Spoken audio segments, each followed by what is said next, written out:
Hi, good morning to you, and thanks for waking up with 5 News this morning. I'm Heather Lewis. We now know the names of 3 people who died in last night's wreck on Highway 412 in Taneytown. We are following breaking news out of Springdale, where authorities are investigating an early morning shooting. The gym says they go through about 10,000 wipes in just 1 week. And let's go ahead and take a look at how the sidewalks and roads look right now. As you can tell, there's just layers upon layers of sleet down on the roads. Now, most of the major interstates and highways are clear this morning. They were pre-treated, but take a look at these secondary roads. These are the trouble spots. 5 News reporter Aubrey Killian picks up our live team coverage. He spoke with one family that lives near the crash and heard it all. The dirty diaper dozen. Double the fun. I smell a movie. I don't want to smell that movie if that's what you're talking about. Scenes like this are common in the Crawford County area today after last night's storms uproot dozens of trees. As you just saw in that shot, a lot of sleet has come down just in the past hour and a half or so, making some slick spots. But if you're just getting outside to get into your car, you definitely want to warm it up. And take a look at this. That is sleet with layers of ice. Taneytown's former police chief says he's looking for answers after he was fired by the city's new mayor. There's a missing pet in Washington state, and well, it's not your typical lost dog poster that you're going to see around town. Damage is widespread across LaFleur County. Some people lost their homes, others just lost their electricity. The National Weather Service says an EF1 tornado touched down in Madison County Monday morning. A team surveyed the damage it left behind today. They say the tornado hit 4 miles north of Hinesville. Monday's storms uprooted trees, downed power lines, and destroyed at least 1 home. An EF1 tornado has wind speeds between 86 and 110 miles an hour. We now know the names of 3 people who died in last night's wreck on Highway 412 in Taneytown. Arkansas State Police tell us 41-year-old Michelle Johnson, 50-year-old Anthony Morgan, and 84-year-old Glenn Wenzel were pronounced dead at the scene. All 3 were from Oklahoma and driving in a Lincoln Town Car. 26-year-old Jacob Wilmot was taken to the hospital, where he is currently in intensive care. Police say the Lincoln crossed the center line and hit Wilmot's pickup truck head-on. A man accused of killing his father is behind bars in Sequoyah County tonight.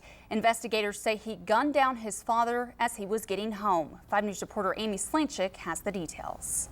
Authorities are not commenting on a potential motive in the shooting death. Records show Stephen Just has been arrested in the past on suspicion of domestic abuse and drunk driving.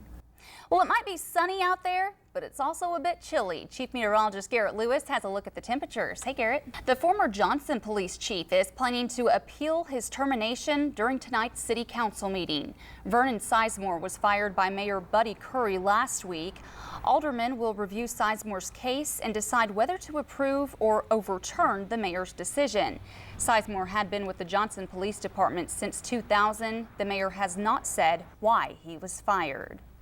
Snow removal and growth near the new high school. Those are 2 of the big issues in the Centerton mayor's race. The election is only 3 weeks away from today. 5 News reporter Caitlin Zollner spoke to the 2 candidates and has more.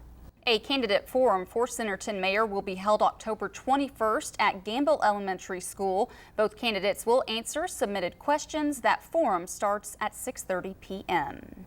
The candidates for mayor in Van Buren will be squaring off in about an hour.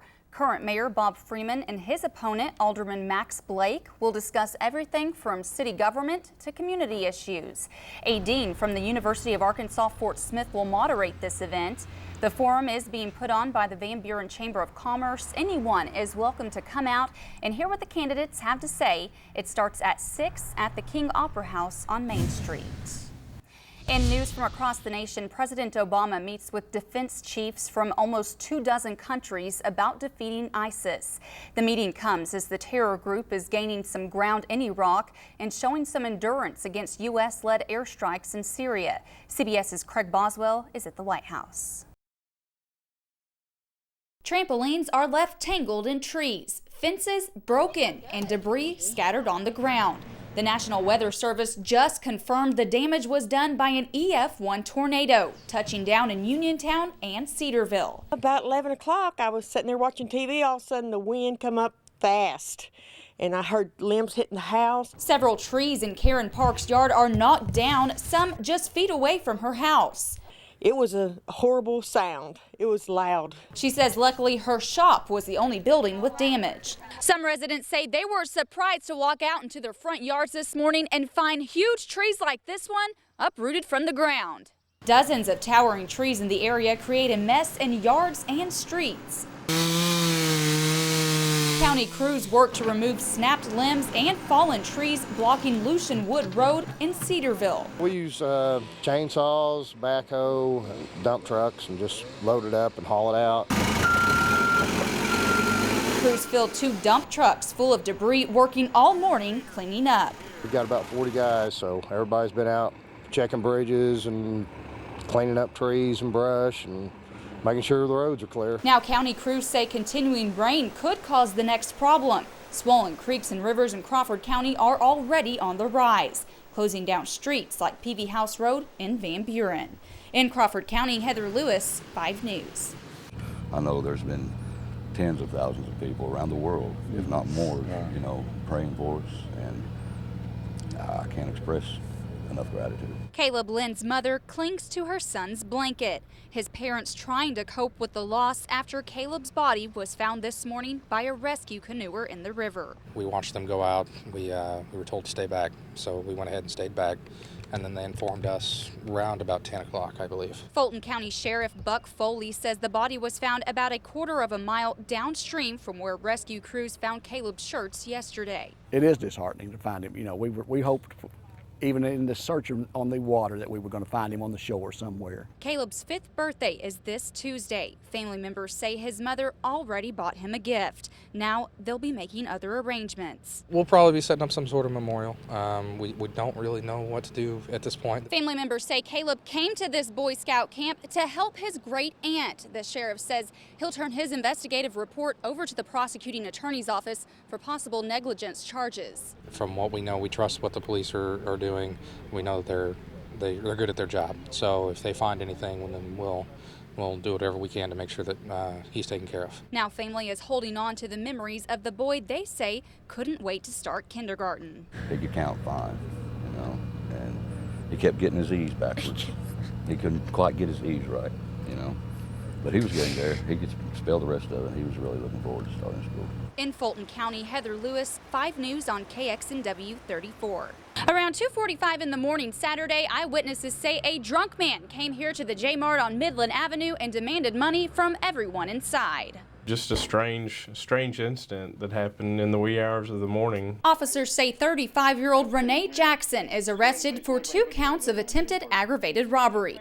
They say he's accused of demanding money from the J-Mart clerk, then allegedly threatening customers, chasing them around the store with a pair of hot dog tongs he grabbed from the food counter. He attempted to rob the place, but really, I guess nobody took him serious enough to actually give him money because of his state of intoxication. As police pull up, Jackson calmly lights a cigarette as eyewitnesses point him out to officers. Police say they could smell alcohol on Jackson's breath, his speech slurred.